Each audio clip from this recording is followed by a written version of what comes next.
Section 205, hayo. Ballistic report of the gun, hayo. Gun is about to get destroyed. Cops are telling his gun is not matching it to any other crime. In 2015, accused 3. I'm back, ngwana ko hae. I'm back. And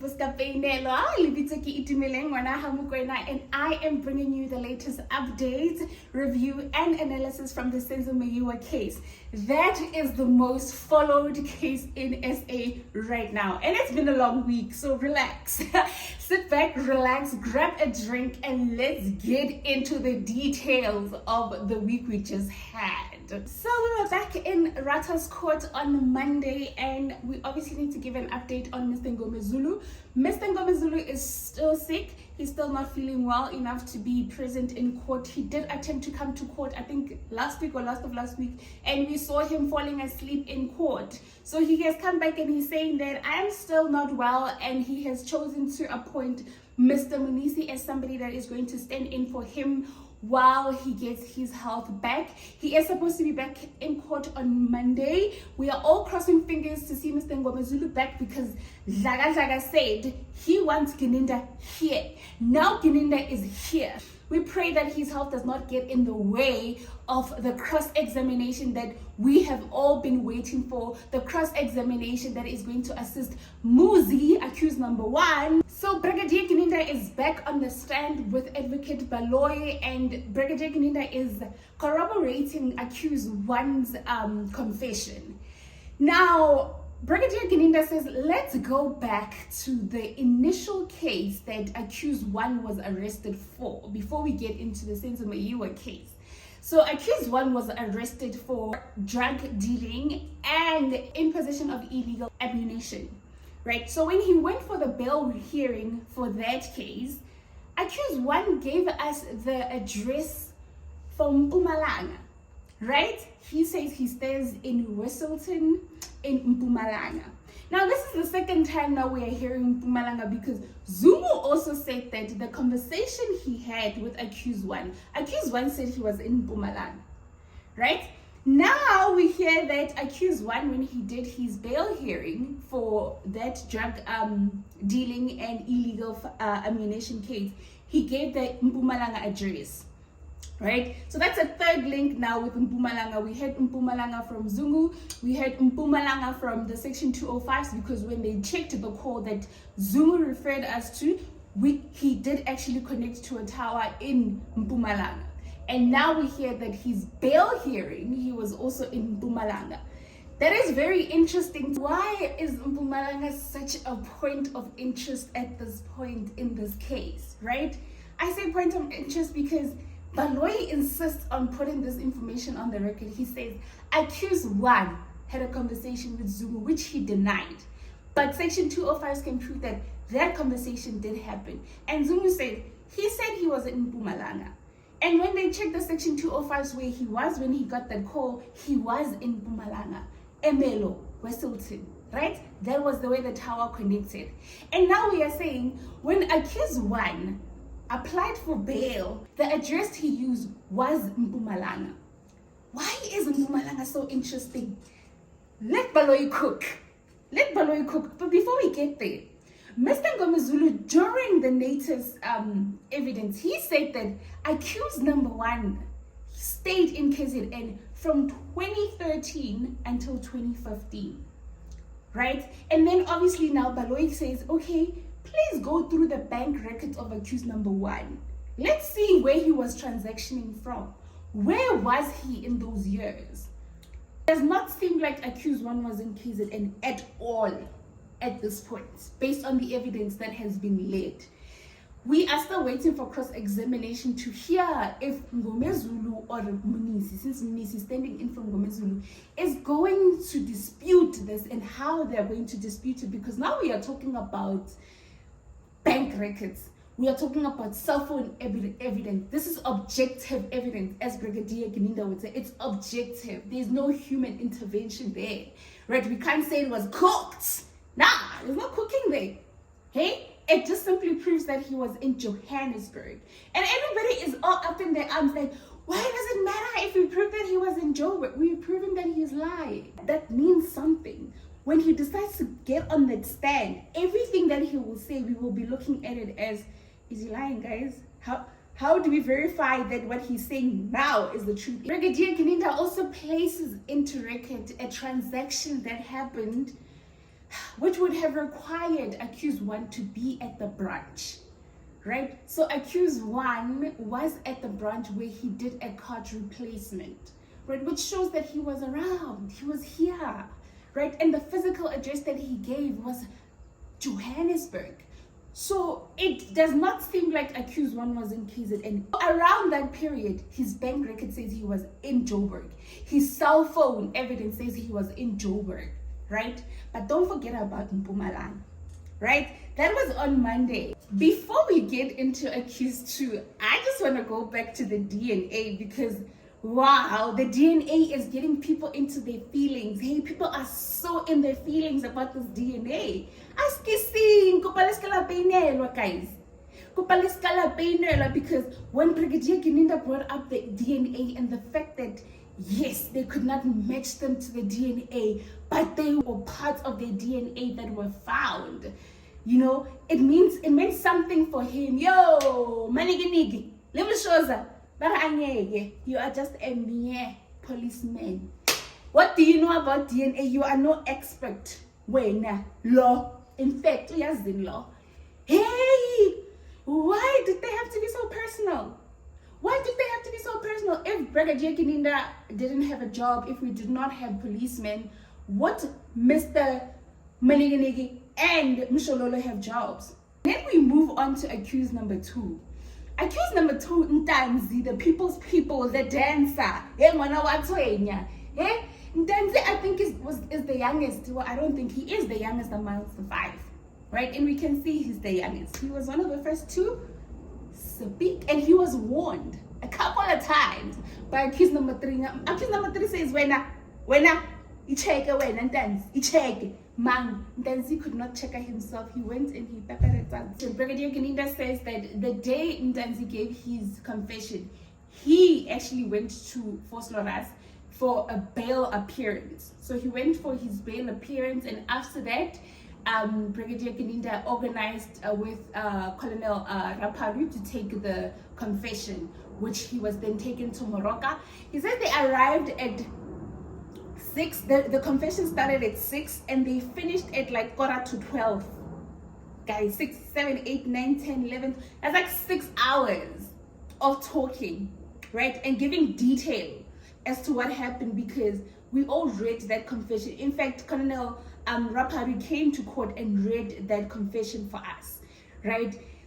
So for the defense to now say that Ntanzi doesn't know anything about what was written in that confession. He doesn't know anything. It was pre-populated and he was just told to sign, right?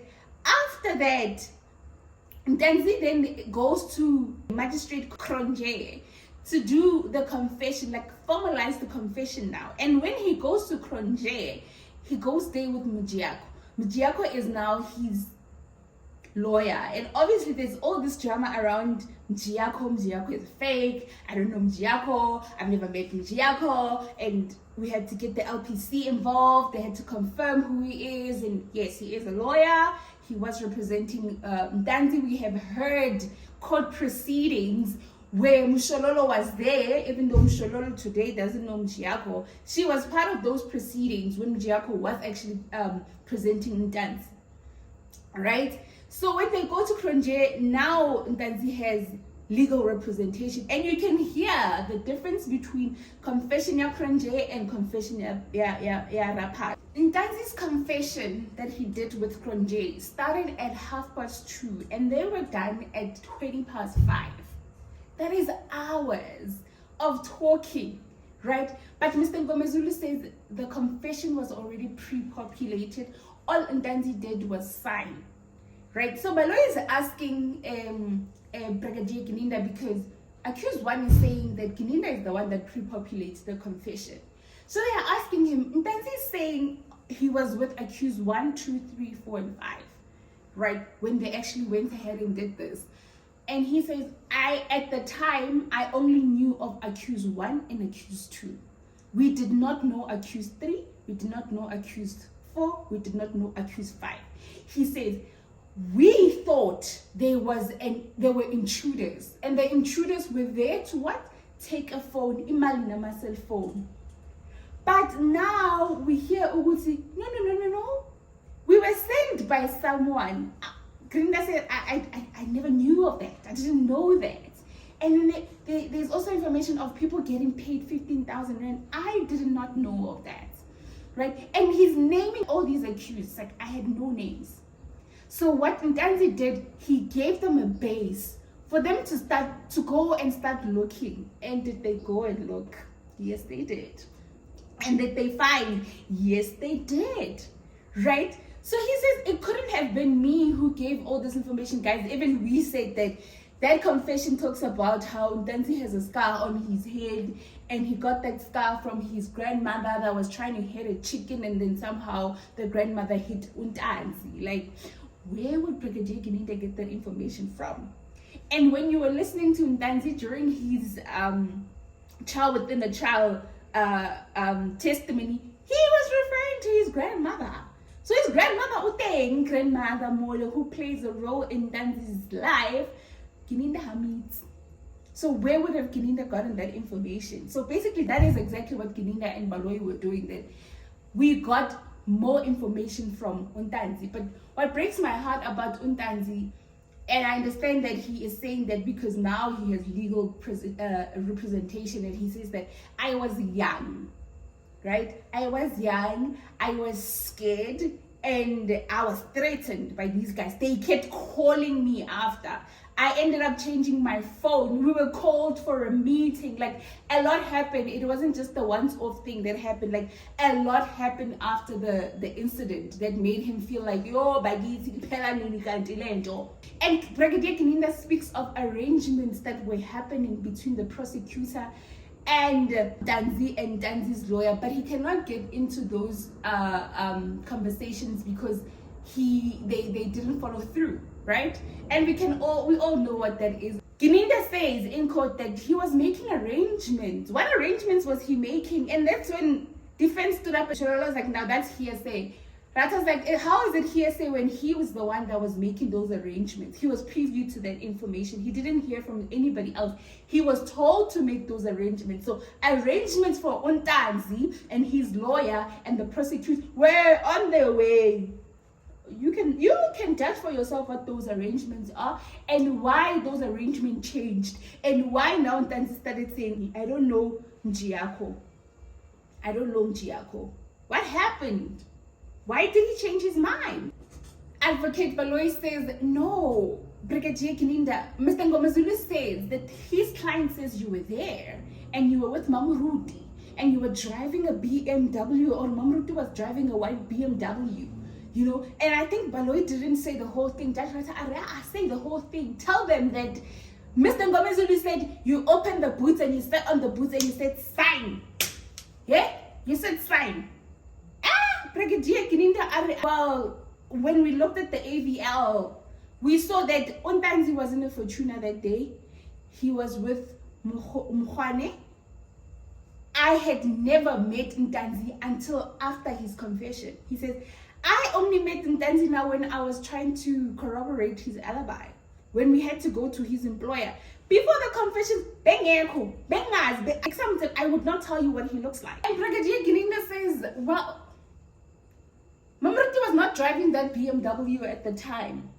She was not. And Mamuruti was also with accused 1, organizing bail for accused 1 at the time. So it cannot be true that I was with Mamuruti driving a BMW, sitting in the booth like we are in some movie. Yeah, Mr. Ngomezulu wena. Yeah. Aisha, Tyler the creator. I'm telling you, I'm not even playing. Butu. To sign a confession, yeah? So everything has been completed for you, and then you read the confession. How would Gininda know these people then left and went to the hostel, and then after the hostel they went to Davidton, and then after Davidton he went to his place, and then there was more money? Then how would he have known that information? Interesting. Brigadier Gininda says, before Ntanzi's confession, I had never met Rapadu. I called a few people to assist with taking the confession of accused 2. I called a few people before getting to Rapadu, and I was not successful, right?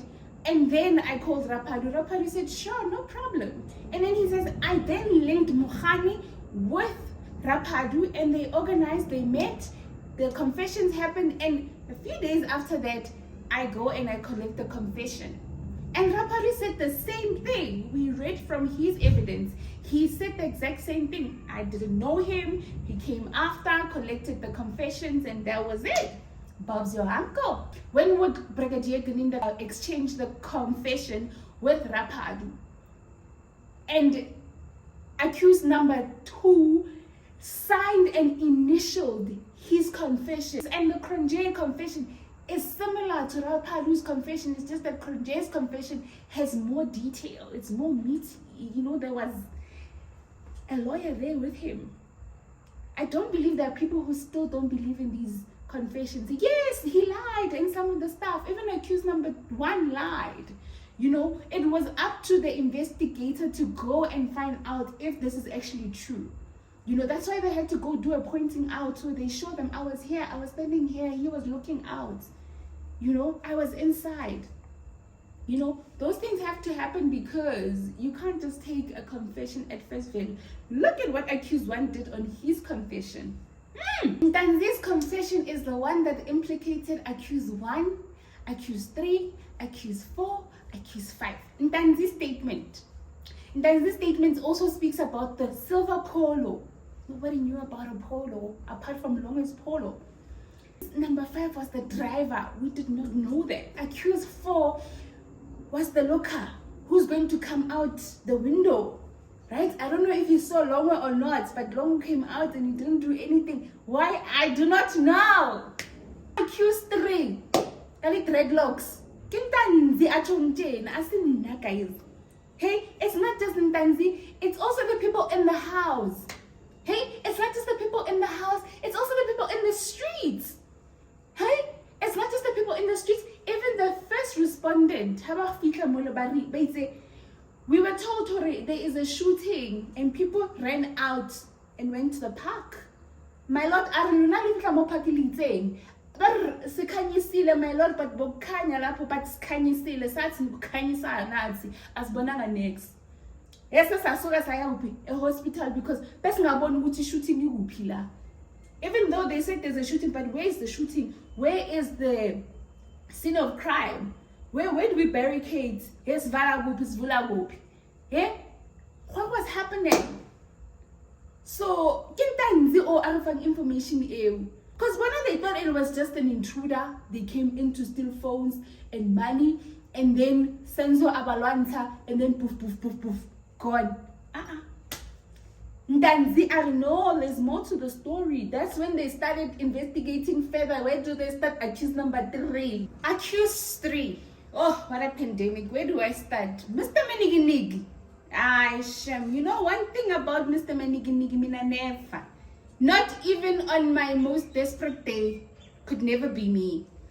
During the cross-examination of the ballistic expert, Mangena, Mr. Maniginigi says to Mangena, it is my instruction by my client, accused 3, who is saying, my client says in 2015, the police that were handling the taxi violence case that accused 3 was involved in attempted murder that he is now serving. Those police told him that his gun is not linked in any other crime. It's not linked anywhere. In 2015, it's not linked to SENZO MEYIWA. It's not linked nowhere. In 2015, Brigadier Gininda says nobody was investigating accused 3 until the confessions of Ntanzi, which happened when? In 2020. So 2015, why would there be a conversation about accused number 3's gun and any other crimes, right? And if we remember, accused 3 it's giving wow. It's giving CMAX. That's what it's giving. Accused 3, when he was doing the Cleveland trial, right? The gun. So Cleveland trial is the taxi boss from Alex. During that trial, when they did the ballistic evidence, that gun did not have any ballistic reports. That is why essentially that gun was going to be destroyed, because during that trial, they found him guilty on that gun. They said it belonged to him, Vele, and they said that he did this crime. But as to any other crimes that this gun has committed, the ballistic report was not there. And we all know before that gun had to be destroyed, because now they found the owner and the owner said, I don't want that gun. So the next thing was to destroy the gun. To destroy the gun, they need the ballistic report so that they can see whether is it linked in any other crime, because if we destroy it and it's linked to any other crime like the SENZO MEYIWA crime, nobody's going to know. It was going to get destroyed. Mara Nkulunkulu, what's no, not today, Satani, not today. Mangena, go get the gun. Yeah, go get the gun. So firstly, accused 3 gets told that his gun is not linked anyway, right? And then the ballistic report for that gun is nowhere to be found. Therefore, that gun has to go and get destroyed. Oh, Emampeli. Section 205, accused 3. They didn't have the section 205s. They checked on the police system, there was nothing. And because it was way past the 3-year mark, they couldn't request the section 205s from Vodacom or any other service provider, right? It is when Pinkis is now in court, because why? The defense said that, now we want the section 205 from the service provider. We don't want the police's section 205s. Huh? Africa Vodacom got the section 205. The section 205 Pinky had the section 205 that the police didn't have, which was accused 3's section 205s. Believe it or not, but it's a movie. Accused 3 section 205 were nowhere in the police system. But because Vodacom had previously provided them, they already had them. They couldn't delete them because they were already involved in the case. They can't delete them. Right? So when my Pinkies comes and says, oh, this is the same person, this is the same number, yes, they didn't request for it, but I have it. Now the section 205 from 2014. Obi, where was the section 205? Because my Pinky says it was requested by the same police that told accused 3 that his gun is not involved. The same cops, the same taxi violence he was sentenced for attempted murder. They requested section 205, they were given section 205s, and obviously if you are given a section 205, you file it most esteeming Yamaponesa, so that in future, if the same person is investigated again, you can link this information. But that section 205 was not there for accused number 3. Why? Where was it? Section 205, hayo, ballistic reporter of the gun, hayo, gun is about to get destroyed. Cops are telling him that his gun is not matching it to any other crime. In 2015, accused 3. And Taterata, please be careful. Wabona, I understand that Taterata is being very lenient, right, on the accused because he doesn't want problems. But for me, it is creating a security issue, because we had a lady that was in court who requested to speak to accused number 3 and number 5 to consult. They consulted for 3 hours. Who was watching the accused for that 3 hours? And did they have the manpower to watch the accused for 3 hours while they consult? Because surely consultation is limited for certain reasons. So it's very accused number 3 and Munisi. For Munisi to stand up and say the following, please watch. This is a lawyer that is representing you saying this now. This is a person you have paid. This is a person you have consulted with. And this is a person that's supposed to guide you so that you don't say anything that is going to incriminate you. It was not my submission. It was an instruction from my client. Who cares? Who asked you? We know you are representing accused number 3. Can we not speaking on your behalf? Or are some of your submissions your own versions? I'm a nigga. Do better, my brother. Do better. Please, I need you to do better for accused 3. whether he's guilty or not, Marawena, as a mere lawyer, as a mere advocate, as a Leonard friend, do better, please. During Brigadier Gininda's evidence in chief, he says that at one point all the phones were at the hospital. Of course, Mr. Ramsey stands up and he says, it is Zandi's evidence that when they came back from the hospital, she found the phone behind the stove. SENZO's phone was behind the stove somewhere on the floor, and then her mom's phone was charging somewhere. That's Zandi's evidence. But Baloyi says, well, according to section 205, because guys, here's a person and then there's section 205. Section 205 says the phone was there at the hospital. It also came back to the house. Zandi says the phone was at home the whole time. And Baloyi says, this is something that we are going to argue. So I'm not surprised about you telling me about Zandile and whatnot. It's like, I'm going to argue that. Also guys, why about that this Baloyi? Hey? Why about that this Baloyi? Hey, your time is going to come. Cross-examination is still coming. Relax. Hey, Bobby Pondo. Calm down. Allow the brigadier, allow the brigadier to do his thing. Let us understand this case holistically. What do I mean by that? Accused number 5. Accused number 5. When Dr. Sibanda was presenting the bank statement, accused number 4 and accused number 5 were very quick to say, well, admit them. Admit those bank records. There's no need for you to go through them. Admit them as they are. Baloyi says, let's go to accused number 5. Bank records. Give us the bank, net bank. Give us the name, Sfiso Nduli, address, address ere Emelo, Whistleton. Nangumphumalanga abuya futhi kuphi ku accused bani 5. Yeah? When we say accused 1 and accused 5 were related.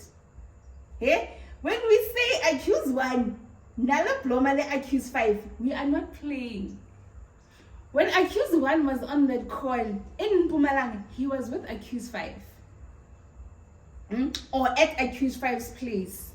Yeah? Or khona lapho nje okusalayo Mpumalanga plus Mpumalanga equals Mpumalanga. Whether it is from accused 1 or accused 5 or accused Mpumalanga ke Mpumalanga, emelo ke emelo. Lala. That is what we are calling investigation. Investigation wana ko khai. Haba pali Brigadier Gininda fihlile ba emumane. And I will get to the bottom of the truth. So according to Brigadier Gininda, even accused 5 was cooperating at some point, but when it got to formalizing stuff where he had to sign stuff or he had to take fingerprints or do certain things, he was like, I'm not coming. Angizingeni andizisana. So that's how it happened. So guys, basically what I got from this week is that they did not know of accused 3, 4, 5 until the confessions, which was in 2020. Once they learned about those confessions, that's when further investigation happened into accused 3, 4, and 5. Accused 3, however, accused 3, the fact that you were having this conversation with police in 2015. I guess, guys, let's conclude there. Let's continue listening to Brigadier Gininda this week. He is there for the entire week. Hopefully cross-examination can start. And I don't know if Mr. Ngomezulu is going to need to catch up or he's going to be watching during YouTube. Like, what's Mshololo? Mshololo. YouTube during court. Oswaka. I do better. Do better, Mshololo Shem. Now I want to hear the case, the defense. I have heard the state, I understand the state.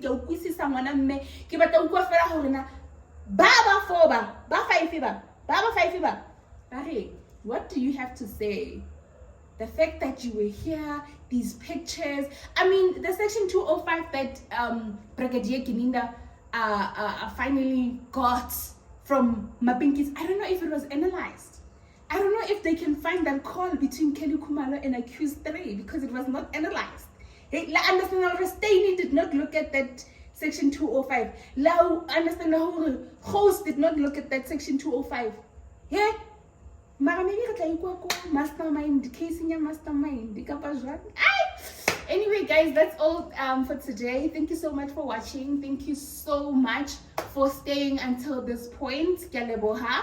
Thank you for subscribing. Thank you for the notification. Thank you for your comments and your liking button. I love it. And about paying along my commenting. With my 200 subscribers,